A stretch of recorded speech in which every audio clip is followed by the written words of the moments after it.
Muy buenas tardes, siendo hoy día 27 de marzo, estamos celebrando nuestra primera reunión del año 2026 de la Red Latinoamericana del Color. Hoy día hay 5 invitados que los voy a presentar a continuación. Verena Schindler, ese es su nombre en Suiza, pero en Chile ella se llama Verena Margarita Schindler Aracena. Ella es historiadora del arte y de la arquitectura e investigadora independiente en el campo del color. Es presidenta del Grupo de Estudios sobre Diseño Cromático Ambiental y secretaria de la Asociación Internacional del Color. Es miembro de la Asociación Suiza del Color. Durante muchos años ha estado vinculada al Atelier Claire Études Chromatiques de París. Ha impartido clases de artes visuales y ha trabajado en el Instituto de Historia y Teoría de la Arquitectura y en el Departamento de Arquitectura de la Escuela Politécnica Federal de Zúrich. Su investigación sobre color en la arquitectura y el urbanismo, los sistemas de color y el color en contextos interculturales ha dado lugar a numerosas publicaciones. Forma parte de varios equipos editoriales y es editora principal de la colección especial Environmental Color Design Research de la revista Color Research and Application. Pilar Buera es licenciada en químicas, magíster en latín, cientada en tecnología de alimentos, doctora en ciencias químicas, graduada en la Facultad de Ciencias Exactas y Naturales de la Universidad de Buenos Aires. Realizó postdoctorado en Rutgers State University en Estados Unidos. Desarrolla tareas como investigadora superior en CONICET, en la Facultad de Ciencias Exactas y Naturales de la Universidad de Buenos Aires. Es miembro de la Academy of the International Union of Food Science and Technology. Ha publicado más de 160 trabajos en numerosas conferencias en revistas internacionales, varios capítulos de libros y presentado numerosas conferencias en reuniones internacionales. Ha dirigido varios proyectos y tesis doctorales y coordinado redes iberoamericanas sobre economía circular. Es miembro honorario del Grupo Argentino del Color. José Luis Caivano es arquitecto y doctor en artes de la Universidad de Buenos Aires. Es profesor en la Facultad de Arquitectura, Diseño y Urbanismo de la UBA, Universidad de Buenos Aires, donde dirige el programa de investigación Color y Semiótica Visual. Es investigador CONICET. Es investigador categoría 1.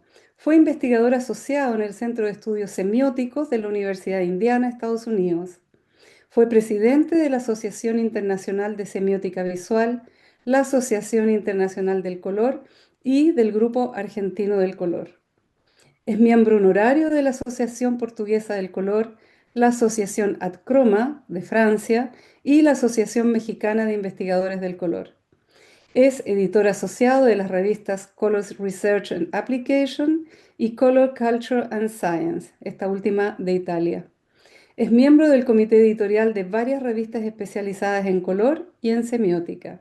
El 2025 fue galardonado con el premio JAD de la Asociación Internacional del Color. An- Andrés Martín es licenciado en filosofía, se especializó en epistemología y teoría del conocimiento, lo que lo llevó a investigar en el modo que se adquiere y codifica la información sensorial. Con esta idea realizó su doctorado en el Departamento de Luminotecnia de la Facultad de Ciencias Exactas y Tecnología de la Universidad Nacional de Tucumán en el tema de la percepción del movimiento captado y procesado por el sistema visual humano. Es investigador del CONICET con sede en el Instituto de Luz Ambiente y Visión de la Universidad Nacional de Tucumán. Eddie Balger es docente en Teoría y Ciencia del Color, Gestión del Color, Color Grading, Cinematografía Digital y Efectos Visuales. Es fundador de la Escuela Punto Cine Argentina. Docente para la Universidad Nacional del Centro de la Provincia de Buenos Aires y coordinador de diplomatura de postproducción del Centro de Capacitación Cinematográfica de México. Y ahora entonces vamos a ir con la ponencia que se llama 50 años del Premio JAD de la AIC, de la Asociación Internacional del Color, un siglo de investigación en ciencia del color. José Luis. Bueno, vamos a ir hablando de manera intercalada algo general sobre el premio. El premio este, el premio YAD, lo da la Asociación Internacional del Color a distintos investigadores en reconocimiento a los aportes que han hecho a la ciencia del color. El premio se creó en 1973 y se otorga cada 2 años. El nombre del premio es un homenaje a Dean B. Shad. Fue un científico estadounidense que investigó en colorimetría, en sistemas de ordenamiento del color, visión y discriminación cromática. La premiación es un procedimiento que incluye nominaciones hechas por miembros de la AIC, de distintos países, y evaluación de los antecedentes de las personas nominadas por un jurado que está compuesto por ganadores anteriores del premio y ex presidentes de la AIC, de la Asociación Internacional del Color.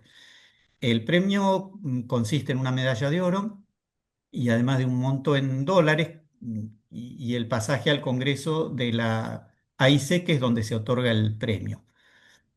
Normalmente en la ceremonia de premiación hay algún colega que habla sobre los antecedentes de la persona premiada y después esta persona dicta una conferencia invitada en ese congreso que es la conferencia YAD.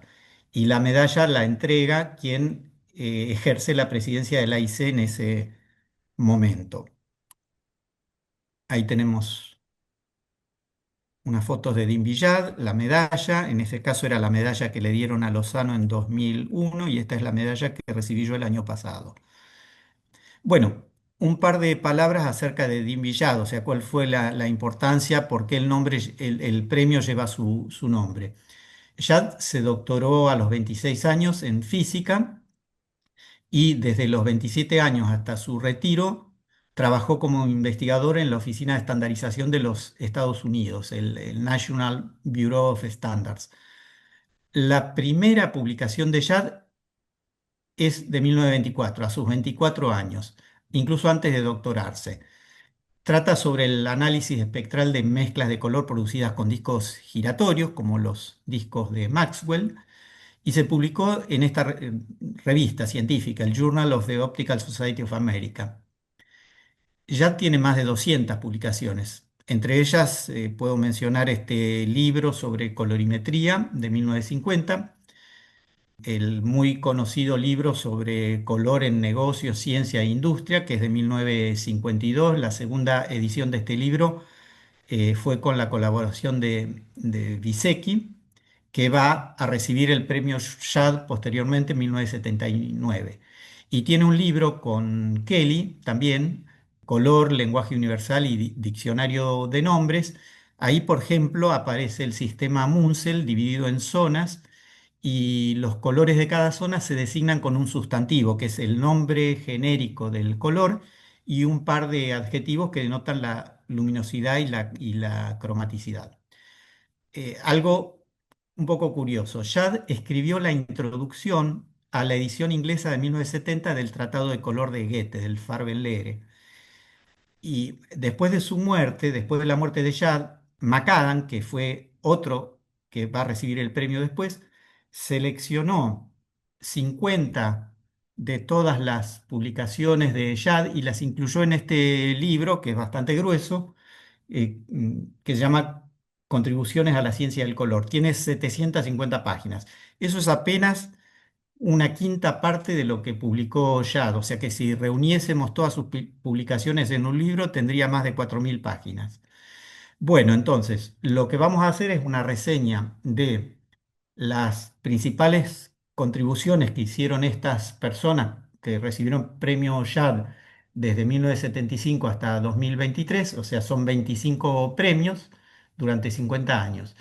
En realidad estamos abarcando un siglo de investigaciones porque las publicaciones, las investigaciones iniciales o las tesis de los primeros protagonistas de esta serie de personas, que son Judd, Nickerson y Wright, empezaron en 1924, o sea que tenemos un poquito más de un siglo.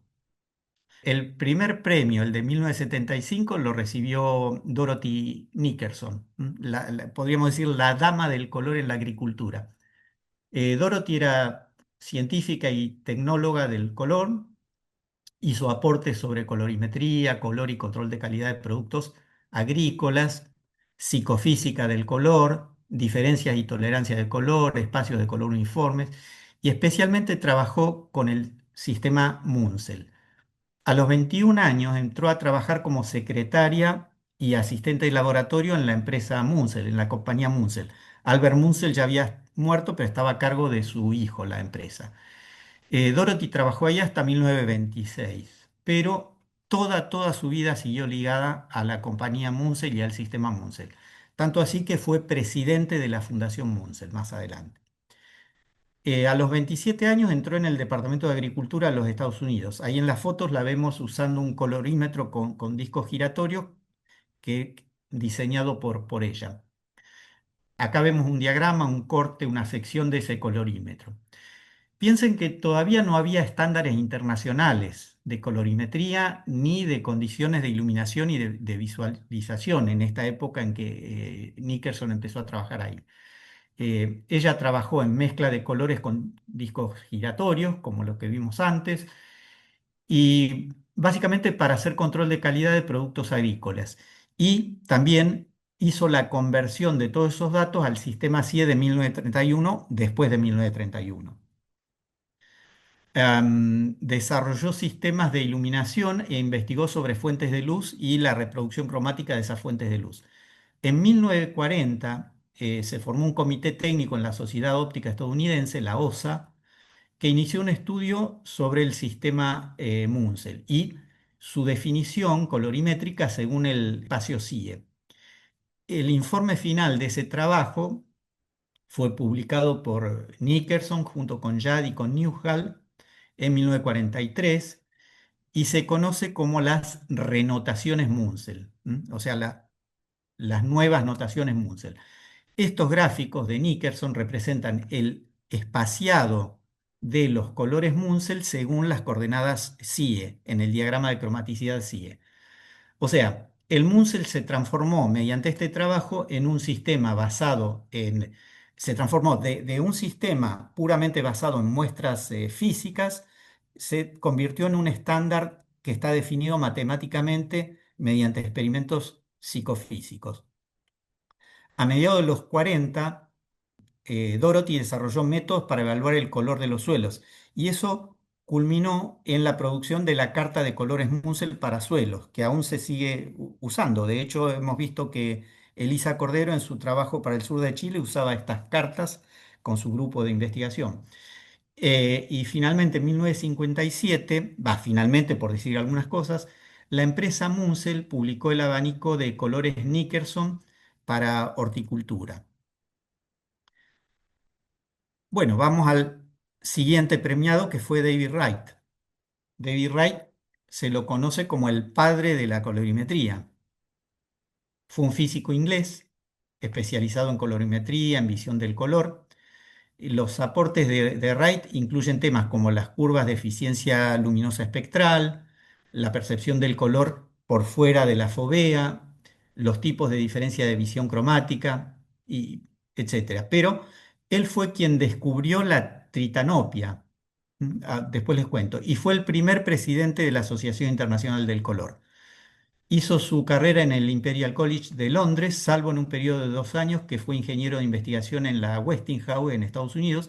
Y ahí, en la Westinghouse, trabajó, estamos hablando 1929-1930, trabajó en el desarrollo de la televisión en color, 1929-1930. Ni siquiera la televisión en blanco y negro era algo difundido en esa época. Y él ya estaba pensando en la televisión en color, ¿no?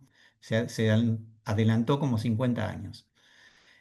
Ahí en la foto vemos una parte del primer modelo de su colorímetro con el que hizo sus famosos experimentos de fines de la década del 20 y una foto con un modelo muy posterior y al lado otra foto posando con el árbol de Munsell.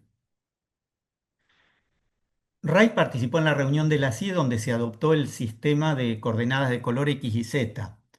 Él es conocido por su contribución fundamental en los inicios de la colorimetría.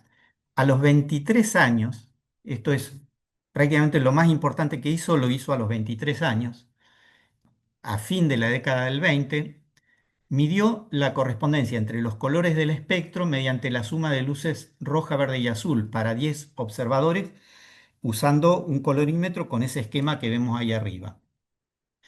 Esos experimentos, juntos con los que hizo John Gill, que utilizó 7 observadores, o sea, en total 17 observadores, fueron la base del estándar internacional de la colorimetría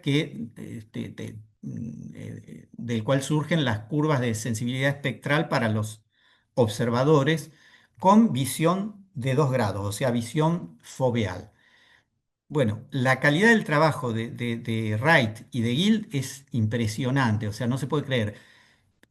Repitió infinidad de veces esos experimentos en años posteriores, muchos investigadores lo repitieron y los resultados siguieron siendo esencialmente parecidos, por lo cual ese estándar se sigue manteniendo con las limitaciones con las que fue hecho, ¿no? Para una visión de 2 grados.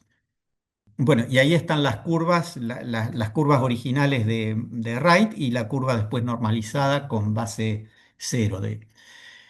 Wright descubrió la tritanopia, que es una de las formas más raras, más poco frecuentes de daltonismo o de dicromatismo. Hizo algo súper ingenioso. Publicó una nota en una revista de divulgación que tenía una tirada de 2 millones de ejemplares por semana. Publicó una nota ahí sobre este tema y logró contactar a partir de la publicación a unas 20 personas que tenían ese tipo de deficiencia del color. Entonces la llevó a su laboratorio, hizo experimentos con el colorímetro con esas personas y, mediante eso documentó las características de la tritanopia, que es una deficiencia en la visión del color que sufren una de cada 25.000 personas. Básicamente es la confusión entre colores de tonalidades amarillentas y azuladas. Es algo muy raro. Aparte de los múltiples artículos de Wright, están los libros, tiene 5 libros, de los cuales menciono esto: las investigaciones sobre visión cromática normal y defectuosa, la medición del color y los rayos no son coloreados, que en realidad toma el título de una famosa frase de Newton.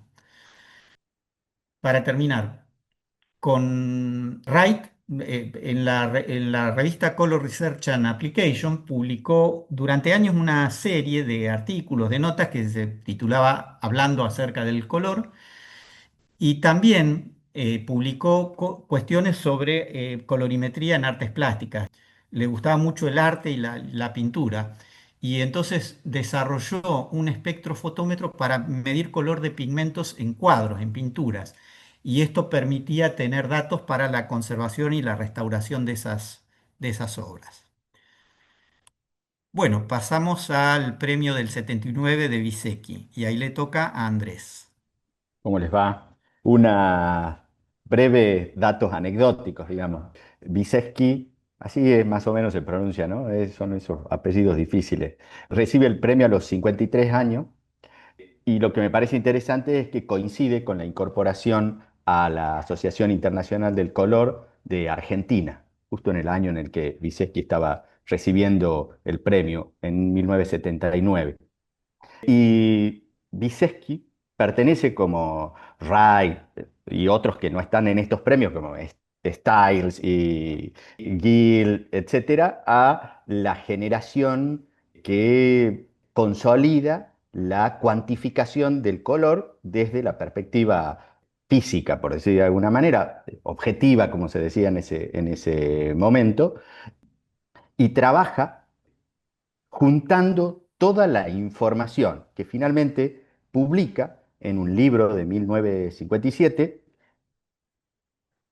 que es este que está acá, está fotografiado en su segunda edición, que creo no exagerar que cualquiera que haya intentado hacer algún cálculo colorimétrico ha recurrido, ya sea porque se lo bajó de internet o algo, a alguna de las fórmulas o conceptos que han sido juntados por Vysecky en este libro, que realmente es la Biblia, porque tiene todos los conceptos y todas las fórmulas, pero además publica todas las tablas, por ejemplo, de las funciones de igualación de color, la respuesta de B de lambda.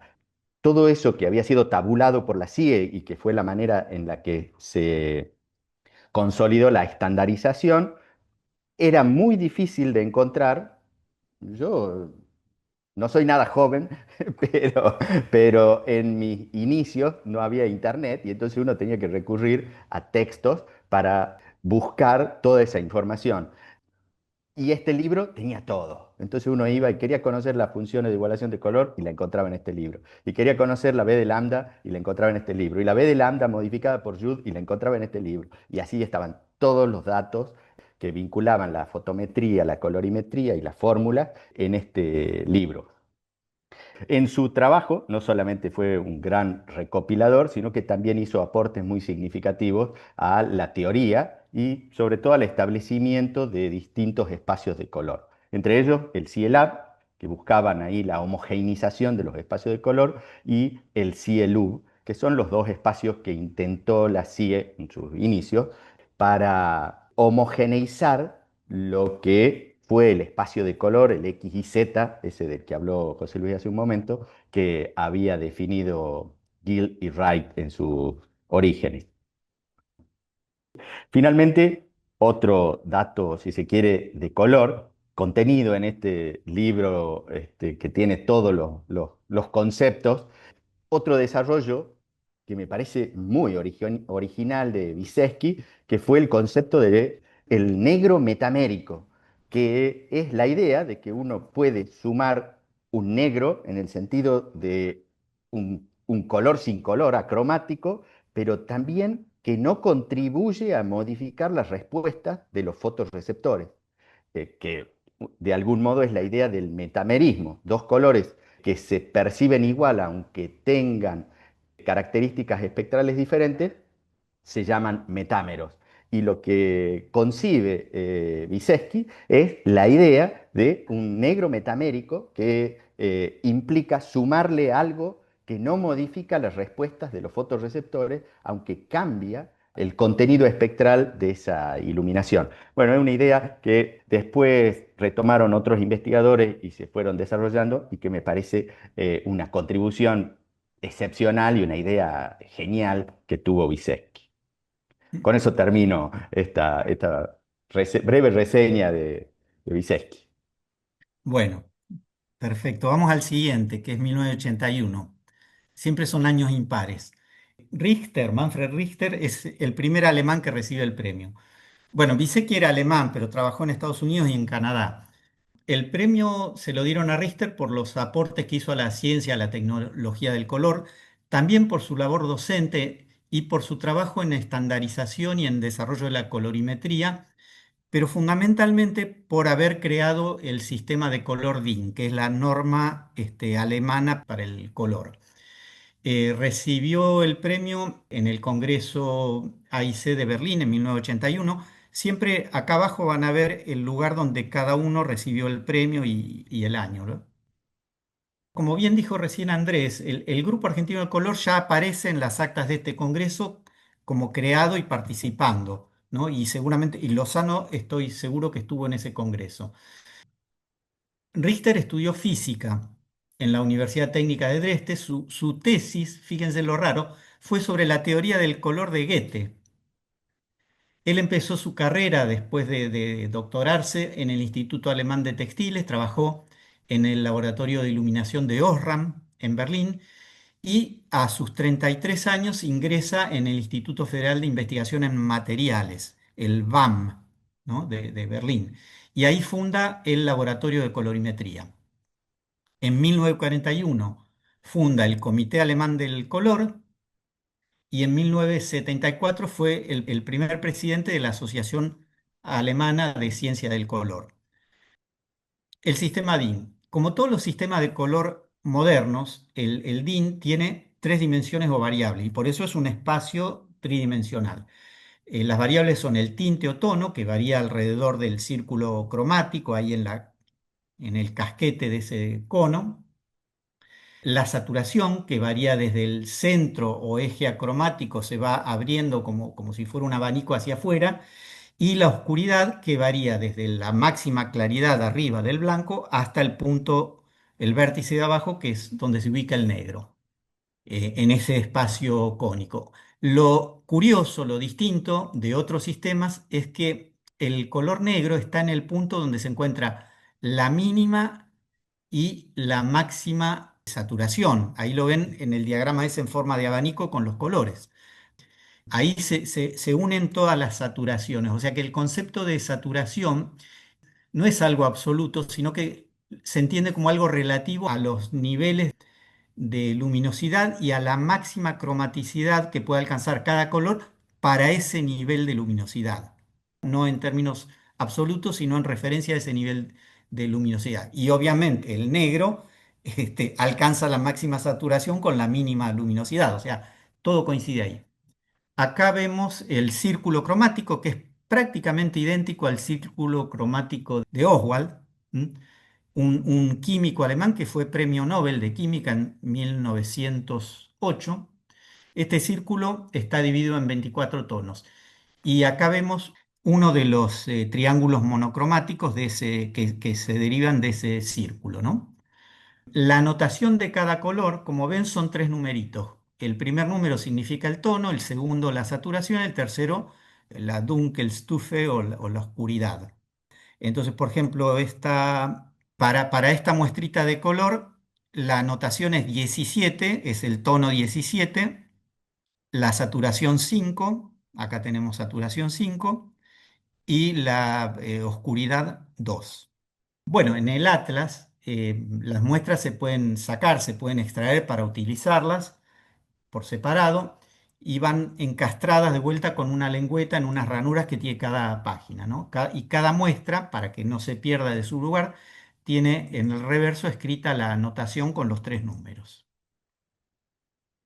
Eso es todo por Richter y vamos de vuelta con Andrés a Macadam. Sí, el señor de las elipses. Y quizás el que más mediciones tenga en su haber en la historia de la colorimetría.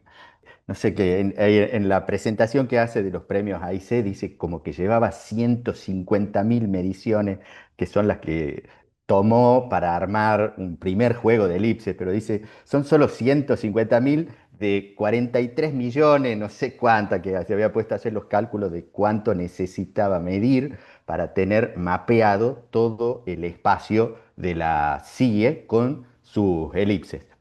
Pero me gustaría, antes de ir a las elipses, resaltar que McAdam trabajó para Kodak en Estados Unidos y tuvo siempre una intención de trasladar los conocimientos de la colorimetría a sus aplicaciones.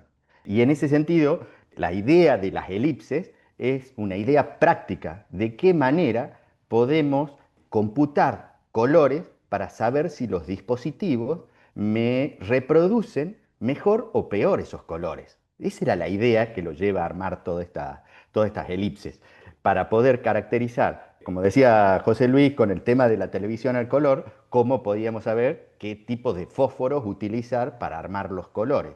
Las impresiones, que estaban en blanco y negro, pero también todo el color venía presionando a la tecnología, cómo podíamos saber qué pigmentos eran mejores para determinar ciertas impresiones.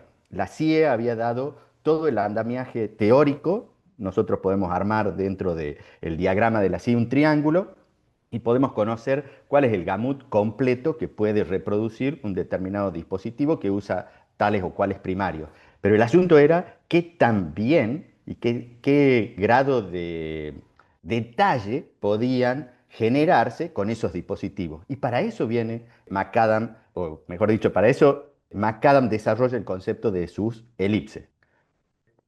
Básicamente es seguir midiendo del mismo modo que lo hizo Wright y Gill, etcétera, y todos esos colorímetros que nos mostró José Luis de Nickerson. Medir del mismo modo el espacio el estímulo bipartito de 2 grados, pero buscando encontrar cuáles eran las diferencias discriminables por un número determinado de observadores, pero para cada punto dentro del espacio de color de la CIE. Entonces, cada uno de estos puntos tenía a su vez que ser mapeado para buscar cuáles eran los límites de esa elipse. La elipse de McAdam, lo que estos circulitos, estas elipses, perdón, estas elipses que están ahí dibujadas, los que representan son los lugares donde un número determinado de individuos dice que nota una diferencia, por ejemplo, en relación al verde que está ahí en el vértice. Este que está ahí, ahí, exactamente. El color es el que está en el centro de la elipse. Y la elipse marca los límites en los que las personas indican que ven una diferencia de tonalidad de lo que fuere. Eso es lo que a McCann le preocupaba, poder mapear cuáles eran las posibilidades de discriminación. Y una consecuencia que tuvo este exacto diagrama fue que el espacio de color de la CIE, como ustedes lo están viendo ahí, no es homogéneo, porque para cada color, para cada tonalidad, en este caso distinta, las elipses son diferentes. Idealmente, si el espacio fuese homogéneo, deberían ser círculos. Y entonces las elipses de McAdam se convirtieron también en un test para saber qué tan homogéneo es un espacio de color. Si da un círculo, entonces es homogéneo. Si da una elipse, entonces no lo es. McAdam, bueno, además de algo impresionante, que la mayor cantidad de todas estas medidas la hizo antes de los 30 años. Midió un montón y lo hizo antes de los 30 años. Fue el más premiado de todos los que recibieron el premio Jude, porque bueno, tenía justamente como estaba atravesado por la práctica, entonces tenía mucha inserción en diferentes ámbitos y en todos ellos fue muy bueno con sus contribuciones y entonces de todos recibió premios. Y otra nota de color, valga la redundancia con el color, es que fue uno de los primeros, pioneros, en intentar tratar computacionalmente al color. O sea, todos esos algoritmos que habían sido, todas esas fórmulas que habían sido recopiladas por Vysecky, ¿se acuerdan? Él intentó incorporarlas en algoritmos computacionales para calcular de manera sistemática. Algo que quiero que recuerden es el modo en el que está tipeada esta página en la que le dan el premio a McAdam, porque si ustedes se fijan, claramente se hizo con una máquina de escribir, digamos, tradicional, y que después se hizo la impresión, etcétera. Porque cuando pasemos, me tocó en suerte justo McAdam y la que viene, premio Jude, hay un cambio en muchos sentidos. Y uno de esos cambios es un cambio tecnológico relacionado con la manera de editar los textos. McAdam recibe el premio en 1983, estamos en los 80, y la Asociación Internacional de Colores como que está desplazada en el tiempo a la hora de ir entregando los premios. O sea, hay trabajos que estos reconocimientos llegan después de que todas estas personas hicieron su mayor parte de la contribución a la teoría del color o en sus campos de aplicación. Y McAdam, junto a Jude y Vysecky, forman, desde mi perspectiva, la delantera físico-matemática, porque son los grandes estandarizadores, medidores, cuantificadores y obsesivos con la rigurosidad matemática de la teoría del color. De hecho, en la presentación que hace McAdam cuando recibe el premio, yo he seleccionado este párrafo que está acá, dice, hay tres formas de cuantificar el color, mediante los nombres, rojo, verde, azul, claro, oscuro, etcétera, mediante las muestras, como en Munsell, y mediante la cuantificación paramétrica, que implica la igualación perceptual, que es lo que a él le llevó la mayor parte de su vida de ir midiendo. Con eso termino y vaya mi agradecimiento a todas estas contribuciones de McAdam. Les decía que me tocó en ese sorteo, justo me tocó McAdam y Hurwitz y Jameson, en donde hay un cambio, como les decían, en varias dimensiones. McAdam cierra la etapa de los IRAM, le digo yo, del color, de los estandarizadores del color, de los físicos y de los matemáticos que buscaban base empírica para la teoría del color. Y pasamos a una etapa en donde lo que se busca es explicar cómo es que nuestro sistema visual es capaz de percibir los colores del modo en el que lo hace. O sea, ya buscamos explicaciones de otra naturaleza, en el sentido de que se va mezclando con la fisiología, con las neurociencias, empieza a cobrar relevancia otros enfoques teóricos. Y esto lo representa muy bien esta pareja de psicólogos experimentales que son los que ganan en la siguiente edición de los premios AIC. Sobre todo por sus aportes a las explicaciones de cómo se perciben los colores. Esto era para resaltarle que ese cambio de época y de contexto implicó también, por eso les decía que recuerden la tipografía del premio de McAdam, que acá, cuando uno lo ve a los archivos estos que mandó José Luis, uno ve mucho más nítido que lo que pueden capturar estas fotos aquí, ese cambio. Los textos son a dos columnas, ya no es un solo mamotreto así todo tipeado en una máquina de escribir, sino que ahora la edición es mucho más cuidada, la tipografía ha cambiado radicalmente, dando muestras de cómo ese avance tecnológico se ha ido derramando sobre las editoriales. Esto es lo que le estaba comentando de las explicaciones de cómo se percibe el color.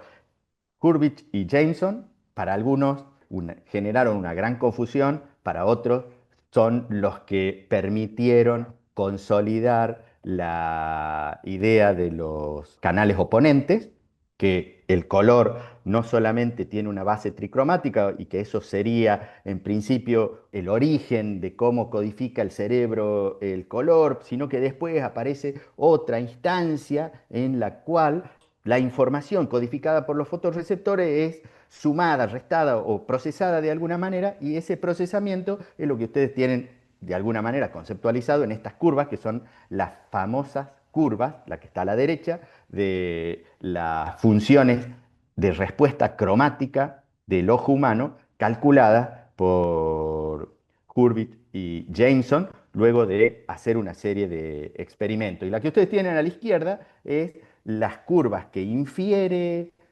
Schrödinger en 1925 a partir de las ideas de Hering de cómo es que se organizan los canales oponentes. Entonces, de algún modo, en la historia de la evolución de las ideas sobre el color, Hurwitz y Jameson, de algún modo, reflejan esta consolidación de que Hering acertó cuando pensó que el sistema visual se organizaba en canales que se oponían cromáticamente.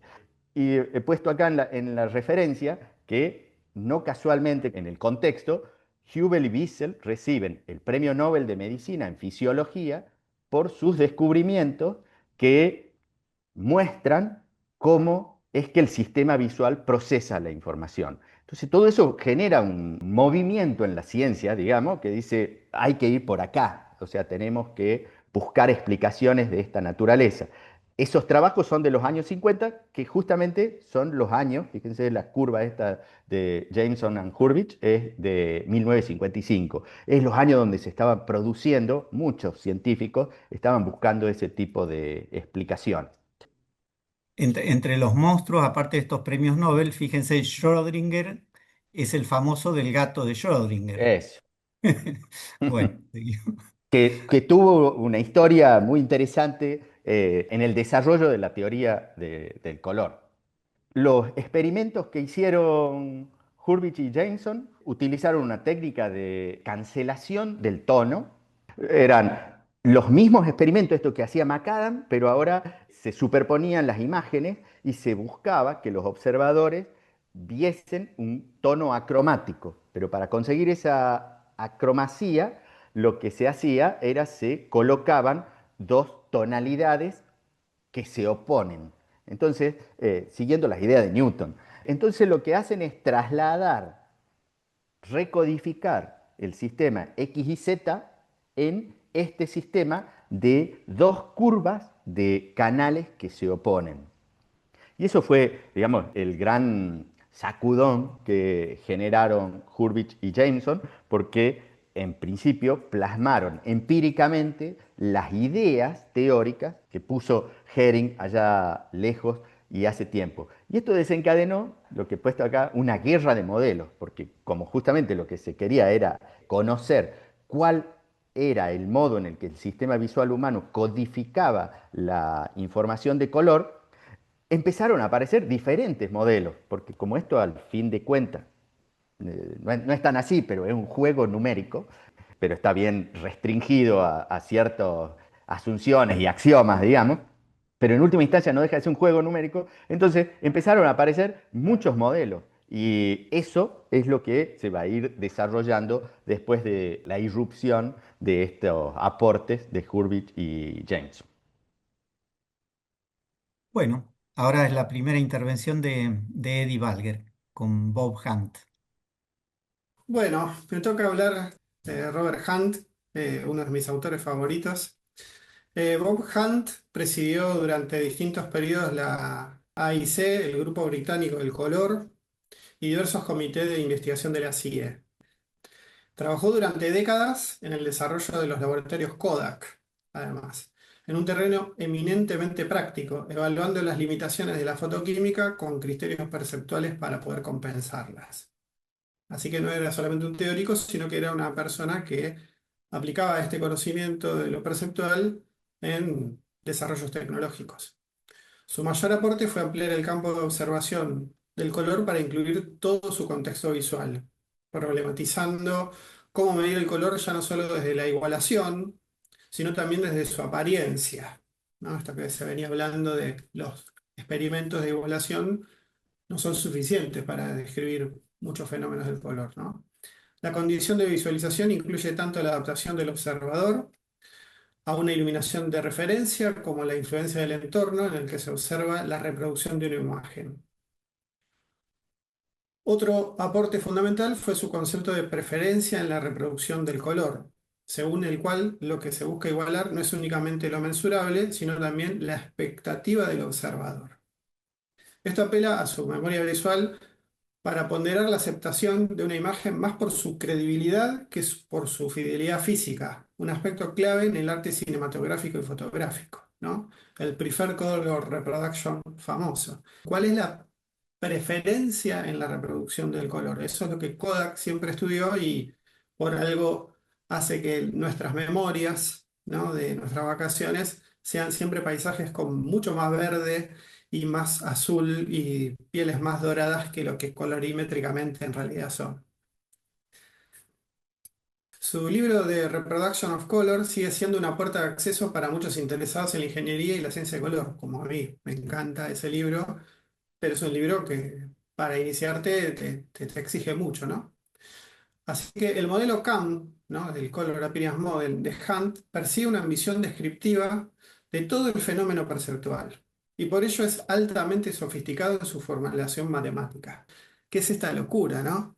Imagínense hacer ecuaciones y ecuaciones y ecuaciones para poder derivar qué percibimos como brillo, como claro, como colorido, como croma, ¿no? Y todo eso lleva un trabajo matemático que trata de, a través de la materia de la matemática, modelar un proceso que es netamente perceptual, ¿no? Así que a la vez sirve de referencia para sistemas modernos, este modelo que hizo Hunt, que aspiran a aproximarse a los objetivos que él tenía, aunque acelerando los cálculos para hacerlos más operativos. O sea, es tan compleja la matemática de Hunt que en general se trata de emular sus resultados a través de una matemática más simple para poder computarla en tiempo real y hacer herramientas más prácticas, ¿no? Así que la capacidad didáctica del increíble Hunt, y por eso lo pongo ahí a ese monstruo verde, se propagó en distintos ámbitos académicos. Destaca especialmente su curso breve, Basic Color Science and Imaging, que fue clave para muchos ingenieros electrónicos que posteriormente llevaron la reproducción de imágenes a rangos dinámicos muy altos, en los que el colorido asociado al efecto Hunt se vuelve mucho más visible. Bueno, quise hacerlo bien acotado de 2 minutos, así podemos seguir con el orador siguiente. Nos vemos pronto en Nagatani. En la próxima. Gracias. Y ahora le toca entonces a Pilar Buera con el premio para Tarot Window. Sí, bueno, Taro Indo recibió el premio JAD en Buenos Aires en el año 1989. Esa reunión la organizó Lozano y bueno, los motivos de darle el premio fueron sus contribuciones a la ciencia, en particular su trabajo sobre el método de escalamiento multidimensional y su investigación sobre la estructura global del espacio Munsell. Fue también el tercer presidente de la Asociación Internacional del Color. Bueno, lo curioso de él es que se graduó, tuvo su doctorado en psicología en la Universidad de Keio, en Tokio, Japón. Luego fue a la Universidad de Princeton, en Estados Unidos, donde estudió escalamiento multidimensional, modelos matemáticos. Piensen que él se inició en la parte en psicología, o sea, como dijo Andrés Martín, es como que se mete en las ciencias cognitivas, en el estudio de la reproducción del color. Y luego, eso fue muy importante, un paso muy importante para él, porque después en California, en Irvine, donde tuvo su máxima actuación, fue uno de los primeros en utilizar esa técnica de escalamiento multidimensional, es lo que lo hace original. Y ahí con eso también analizó la relación entre el estímulo físico de la luz, la respuesta del ojo y el cerebro, y también contemplando la geometría del espacio visual. Entonces, una de las contribuciones más famosas de él fue probar que el sólido de Munsell, que fue creado por Munsell, que era artista. Es interesante ver cómo todas las disciplinas se unen, ¿no? Psicológicamente exacto. O sea, él pudo probar que ese sólido de Munsell era exacto. Entonces fue una figura central en la ciencia cognitiva. Bueno, acá hay algunas de sus publicaciones. Ven que publica tanto en psicología matemática como en Color Research and Application y bueno, cubre ambas disciplinas. Y también se ve, bueno, acá yo puse dos gráficos en el que él coloca también hizo un número muy grande de observaciones y con eso también determinó que el espacio visual no es un espacio euclidiano, es decir, no se ajusta a una geometría euclidiana, sino que es de naturaleza curvas. Entonces para mí esas son sus principales contribuciones. Lo de validar el espacio Munsell, ver que era perfecto, digamos, perceptualmente estaba muy bien, y además esto de demostrar que no era una geometría euclidiana. Entonces yo diría que su particularidad más destacada fue su capacidad de unir la psicología experimental con modelos matemáticos complejos para entender cómo el cerebro organiza los colores. Entonces yo creo que esa fue la originalidad de Taro Indo, y con motivo de cumplirse su cumpleaños 70, escribieron un libro para él y un capítulo de Pioneers of Color Science. Shamni y Cooney tienen un capítulo dedicado a él, donde cuentan todas estas características de su vida.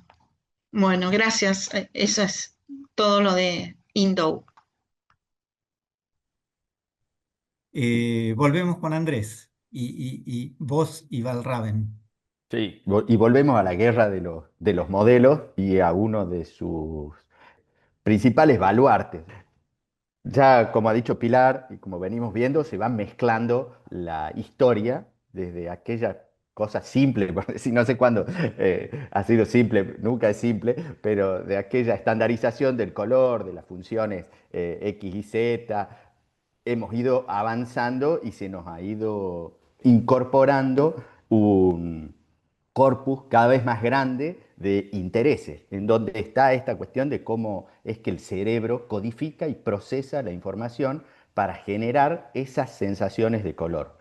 y cómo esas sensaciones de color se ordenan, como nos ha contado recién Pilar, de una manera bastante poco geométrica, por decir de algún modo. Y en ese sentido, Voss y Walraven son un regreso a la fuente, lo dicen ellos mismos, porque son físicos, ingenieros físicos, que están en la parte de estandarización, sobre todo Voss es uno de los monstruos, los que estamos en el área de la luminotecnia, lo conocemos muy bien porque fue un obsesivo medidor de la función B de lambda, para que los cálculos de iluminación den bien, por decir de alguna manera, que es de donde se deriva la luminancia.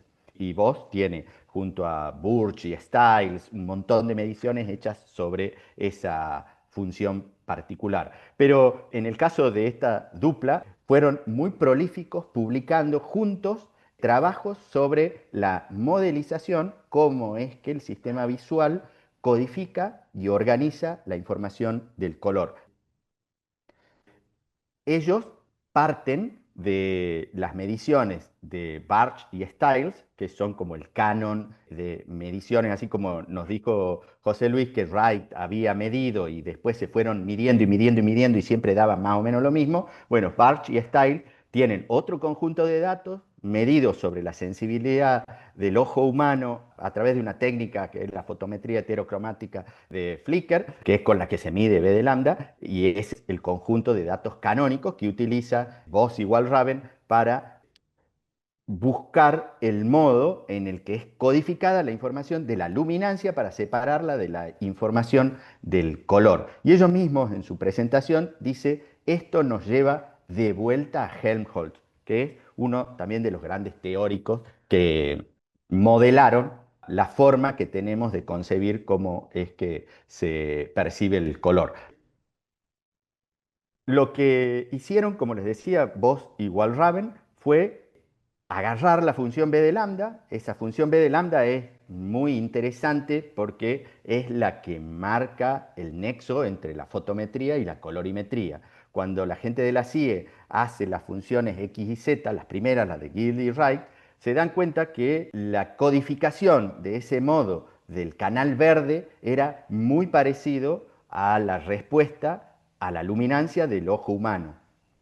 Después la CIE, para pasar del sistema RGB al sistema X y Z, decide que no era parecida, sino que era exactamente esa función. Y entonces cuando codifican el sistema X y Z, lo hacen asumiendo esa relación particular para el canal verde.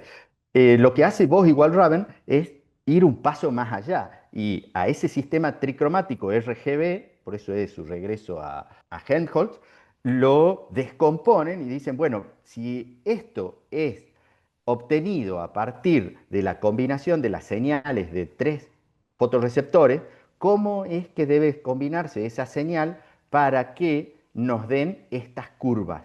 Y entonces ellos llegan a la conclusión de que el canal de luminancia es la suma de la respuesta de los fotorreceptores L más los fotorreceptores M. L, M y S codifican simplemente large, medium y short, que se refiere a las longitudes de onda. Los large son los rojos, mal dicho, pero se entiende. Los medium van a ser los verdes y los short van a ser los azules, los fotorreceptores. Pero ellos lo que están buscando es de qué manera se puede pensar que el sistema visual utiliza esas respuestas de las células fotorreceptoras para codificar la información de color y de luminosidad, por supuesto.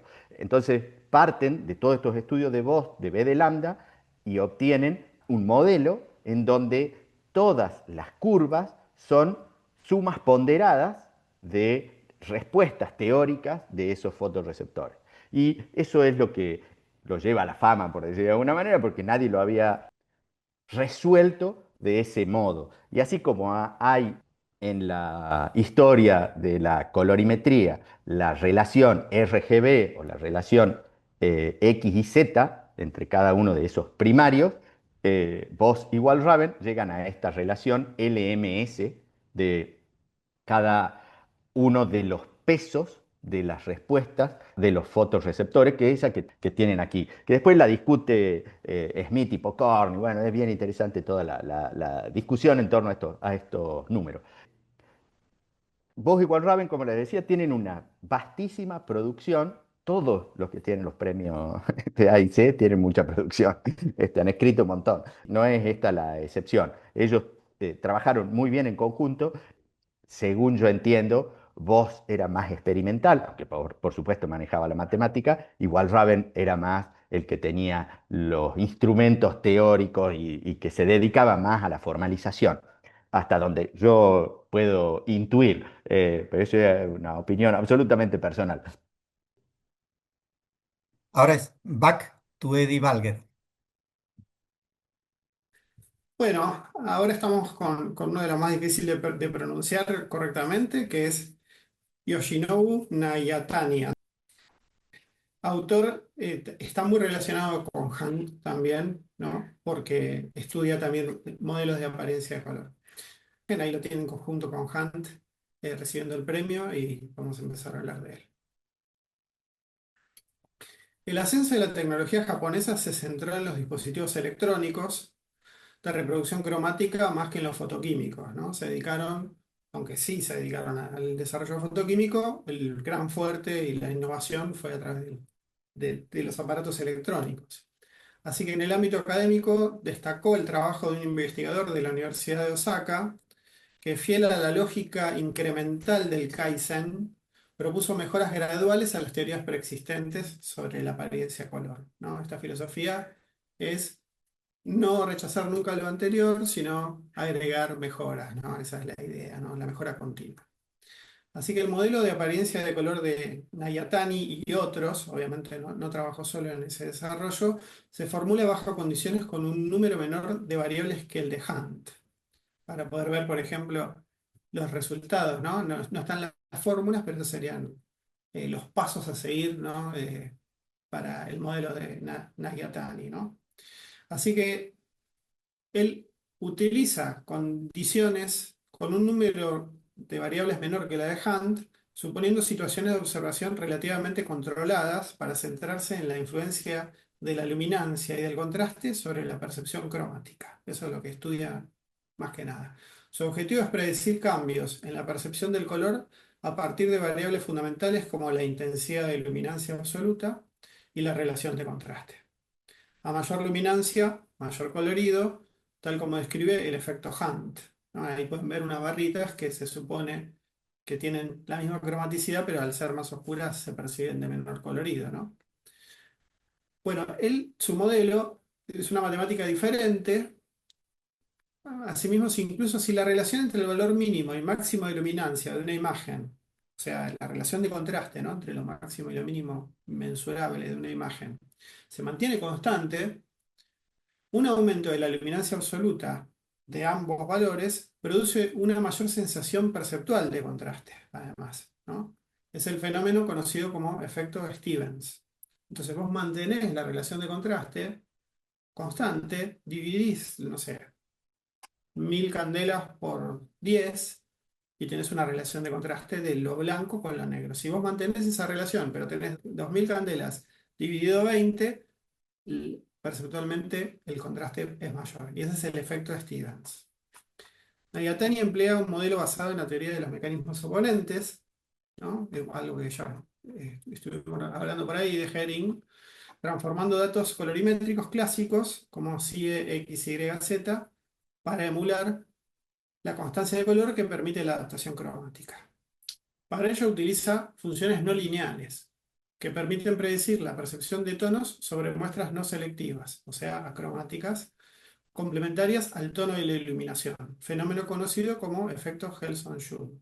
O sea que el efecto Gelson-Schultz, que es complejo de modelar matemáticamente, predice que una muestra no selectiva o acromática, cuando es iluminada y vista con otras muestras selectivas muy brillantes, donde vos te adaptás a ellas, un amarillo intenso, lo acromático lo empezás a ver de color complementario de ese amarillo, ¿no? Un color azulino, violáceo. Ese es el efecto Kelsen-Schultz. Así que a partir de estas ecuaciones el modelo deriva diversos atributos perceptuales: brillo, claridad, colorido, saturación y tono. Así que, aunque el modelo Hunt contempla un número mayor de variables, la relativa simplicidad estructural del modelo de Nayatani se traduce en una mayor robustez y estabilidad numérica, así como en predicciones más consistentes. Sin embargo, su aplicación se ha orientado principalmente al campo de la ingeniería y la iluminación, más que a otros ámbitos como los múltiples medios de reproducción de imágenes, por ejemplo, entornos de muy baja luminancia como la pantalla cinematográfica y sus diversas condiciones de visualización. O sea, no es aplicable a todas las industrias, ¿no? Su modelo. Su legado permanece vigente en los modelos más recientes de apariencia de color desarrollados por la CIE, como la familia CIECAM. Así que gracias a esta simpleza y su robustez matemática, aunque es un modelo más sencillo, persiste y perdura justamente gracias a esa simplicidad.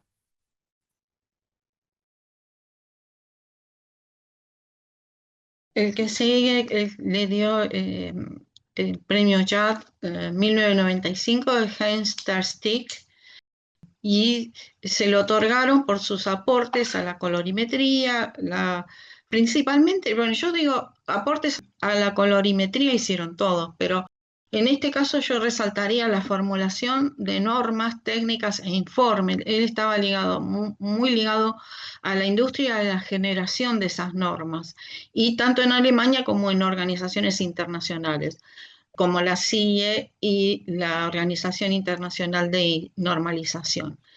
Fue el sexto presidente de la AIC y organizó reuniones, sobre todo en Berlín, pero también una en Florencia.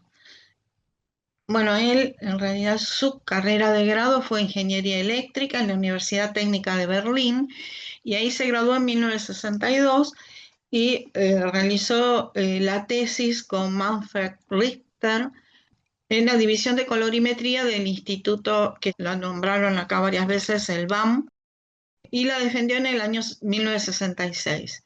La característica que tiene él es que haber estudiado, haber realizado experimentos con iluminación retinal muy alta, con un colorímetro tricromático, haciendo igualación de color monocular.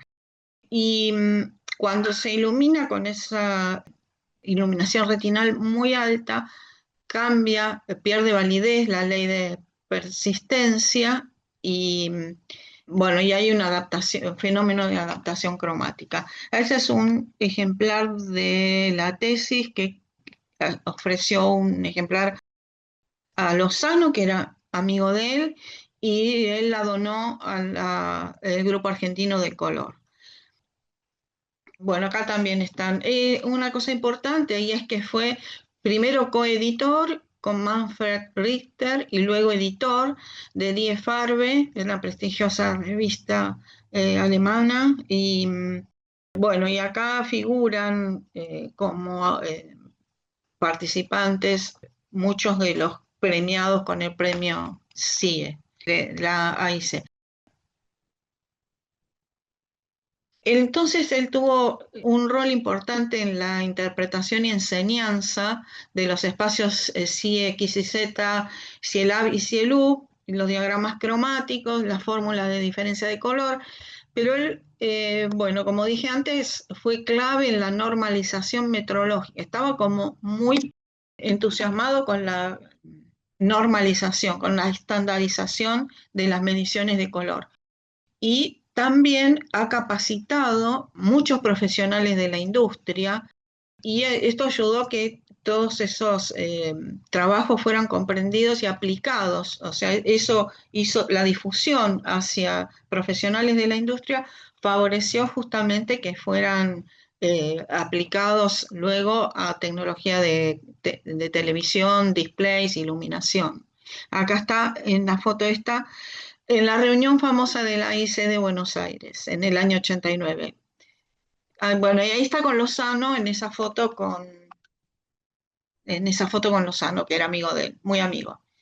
Y En el yo lo cielo. conocí justamente en esa reunión, en el 89. Una Perfecto. persona muy cálida, verdaderamente, muy agradable. Muy, muy amigo de Lozano. Lozano hablaba excelencia de Ter Sí, Stegen. sí, sí, sí. Sí, se apreciaban mutuamente, pienso. Muchísimo. Sí, sí. Ahora viene Verena con la terna de los suecos que crearon el sistema NCS. El Padre, el Hijo y el Espíritu Santo del NCS sueco. Pues es un gran honor presentar a los ilustres Anders Hart, Gunnar Thörnqvist y Lars Sivik. Ellos recibieron el premio JAT en 1997. Conocí personalmente a los tres. Durante décadas, estos tres profesionales colaboraron y se complementaron mutuamente. Hart se dedicó a la investigación del color, Thörnqvist fue físico y Sivik psicólogo. Su trabajo culminó en el Sistema Natural del Color NCS. Su investigación se caracterizó por el análisis fenomenológico de la percepción del color, siguiendo la línea del fisiólogo alemán Ewald Hering y su teoría de la oponencia cromática. Fueron los pioneros de la Asociación Internacional del Color. Thörnqvist firmó el acta de la fundación de la Asociación Internacional del Color en Washington, D.C., el 21 de junio de 1967. Thörnqvist también participó en el primer congreso celebrado en Estocolmo en 1969 y escribió sobre la historia de la EIC. Además, Hart fue el primer presidente del grupo de estudio sobre el color ambiental fundado en 1982 y Sivik fue su secretario. José Luis Caivano fue luego presidente de este grupo de 1997 a 2005 y yo le sucedí. Ya en la década de 1920, un equipo de investigadores suecos se propuso crear un sistema basado en la percepción humana de los colores y no en las mezclas de pigmentos o luces. Es decir, se basaron en los 6 colores elementales que los seres humanos percibimos como puros. Los 4 colores cromáticos elementales son el amarillo, el rojo, el azul y el verde. Y los 2 colores no cromáticos elementales son el blanco y el negro. Estos forman un doble cono con el eje blanco y negro, que son los neutros. En la base de los conos se halla el círculo cromático y el triángulo une el eje blanco y negro con los colores del círculo. El primer atlas se publicó en 1979 y posteriormente se desarrollaron nuevos productos con los avances tecnológicos. Se crearon sistemas para ordenadores y teléfonos móviles. NCS es un sistema utilizado en muchas partes del mundo para describir, identificar, transmitir, verificar y comunicar colores.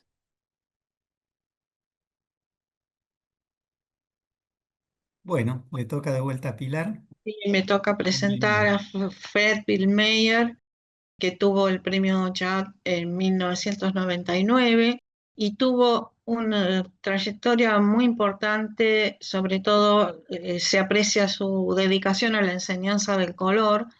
Fundó y dirigió el laboratorio de medición de color Rensselaer y publicó muchos artículos y normas en ASTM, y también Ter Stick fue con Die Farbe y Bill Meyer fundó la revista de Color Research and Application. Lo curioso es que Bill Meyer comenzó estudiando polímeros y el libro de texto que publicó sobre polímeros es muy, digamos, ha sido muy consultado. También se dedicó a los pigmentos orgánicos y a estudiar pigmentos espectrofotométricamente, Y bueno, y después el libro de Principles of Color Technology tuvo muchas ediciones y también es un libro de referencia. Entonces él recibió este premio en Polonia y también en estos números de Color Research and Application como contribuyentes aparecen muchos de los premiados. Tuvo el doctorado en química física y inicialmente el Bachelor of Science en California. Trabajó mucho en DuPont, que es donde él hizo todo lo de color, lo de polímeros. Algo interesante es que tuvo mucha influencia en la industria, sobre todo en la parte más química, ¿no? De plásticos, pigmentos, pinturas, textiles. El valor que tiene es que sus investigaciones permitieron que el color se transformara en algo cuantificable para la industria.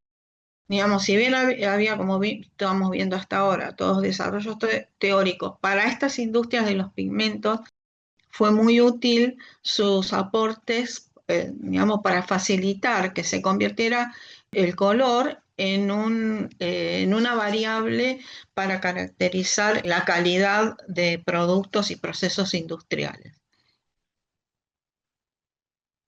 Entonces, él tuvo algo interesante que fue ligar sus observaciones en polímeros, que a veces generan suspensiones turbias, con la parte de pigmentos.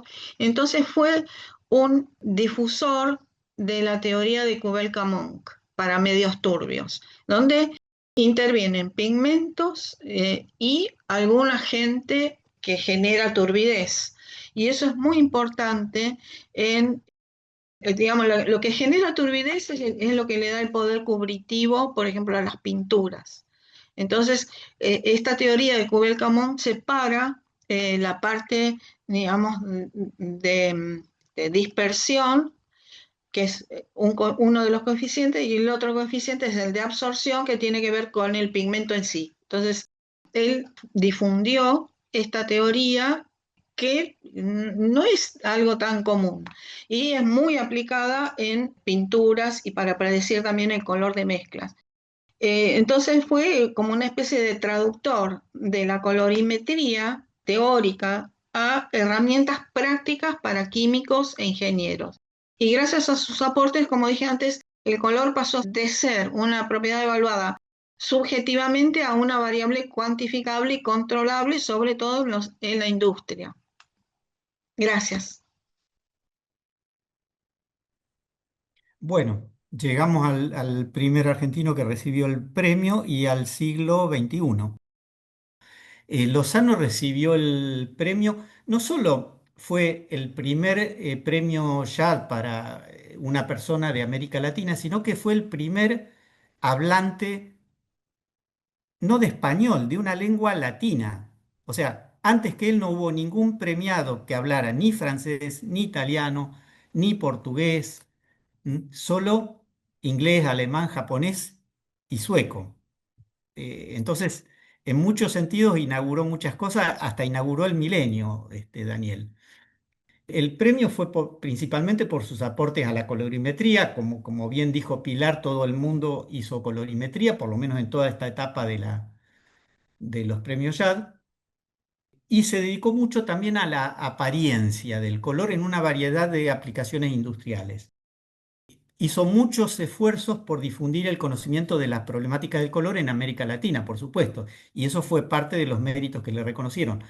Trabajó especialmente, principalmente en igualar colores, en igualación de colores para campos visuales extendidos. Piensen que toda la primer colorimetría era para campos visuales de 2 grados, que es una situación muy atípica. Generalmente vemos el color en campos más extensos. Trabajó en fotometría, de hecho estuvo 2 años en la Antártida como investigador del Instituto Antártico Argentino, haciendo mediciones fotométricas de la luz en la Antártida, de la luz solar y la luz de la bóveda celeste en la Antártida. Trabajó en fórmulas de diferencia de color, en materiales retroreflectantes, los que se utilizan para las señaléticas en la ruta, por ejemplo. goniofotometría, o sea, fotometría o medición de intensidad luminosa para distintos ángulos de incidencia y de reflectancia, y color en alimentos, que es la especialidad de Pilar. Lozano también trabajó en eso y tiene publicaciones en colaboración con Pilar Buera. El libro El color y su medición de 1978 es la Biblia del color en español, en idioma español. Ya van 48 años desde que se publicó, pronto van a ser 50 años y sigue teniendo vigencia. Es un poco el equivalente a la Biblia del color de Visecki y Stiles. Entre muchas publicaciones, yo quería rescatar esta. Publicó un artículo en 1979 en la revista Investigación y Ciencia, que es la variante o la edición española de la famosa Scientific American. Y acá en este artículo sobre diferencias de color aparece, por ejemplo, este diagrama que me pareció interesante, donde muestra que el color es una sensación visual que es producto de la interacción de la energía luminosa que incide sobre un objeto, que a su vez refleja la radiación que ese objeto no absorbe hacia un observador, pero la sensación de color recién aparece al final de este camino, al final de toda esta interacción, con lo cual medir el color es una cosa muy compleja, involucra muchas cuestiones. Y también ahí a la izquierda hay un diagrama más detallado de la interacción puramente física, acá porque no interviene el observador en esto, entre la radiación luminosa y la capa pigmentada de un objeto que produce reflexión difusa, que es la base de la percepción del color. O sea, vemos el color en los objetos que reflejan difusamente. Y bueno, acá una foto curiosa. Acá está varias personas conocidas, capaz que algunos los reconocen. Bueno, les pongo los circulitos. Ahí está Lozano, atrás está Ter Stige, estoy yo adelante, y al fondo está Alfonso Claros, muy jovencito, que lo conocen acá en la red. Esto fue una jornada que organizó Cristina Manganiello, que está ahí al lado de Ter Stige, en la Facultad de Bellas Artes en la Universidad de La Plata. Esto fue posterior al Congreso Argencolor 2000 que se había hecho en Mar del Plata. El último libro de Lozano de 2015 amplía y desarrolla cuestiones de apariencia visual, que él ya había adelantado en un artículo publicado en la Color Research and Application en 2006. Este diagrama muestra la relación del color, que tiene sus variables de croma y tinte fundamentalmente, con otros aspectos de la apariencia visual. Y a través de la luminosidad, que es un factor común y que el diagrama de cromaticidad sí, por ejemplo, está excluido porque es un diagrama de dos dimensiones, ese triángulo, la luminosidad es la tercera dimensión. Bueno, a través de esa variable que sería la tercera dimensión del color, se conecta todo este espacio o estas relaciones de la apariencia visual, por ejemplo, con la cesía, que es el tema que venía trabajando yo. Agrega las variables de permeabilidad o opacidad, ¿no? Esa oposición, y la variable de difusividad, que va entre el brillo, la translucencia, la transparencia, la apariencia mate, todo por ese lado. Ha sido una estupenda velada, una reunión interesantísima y tan larga que hemos decidido entonces partirla en dos.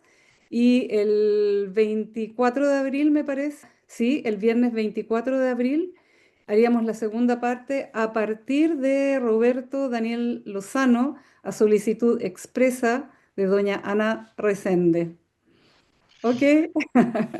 Bueno, que tengan buenas noches y nos Buenas Muchas vemos. noches. gracias. Gusto. Hasta luego. Chao, Buenas chao, noches. gracias. Gracias. Gracias, José Luis. Gracias, Verena. Adiós, gracias a todos. Chao.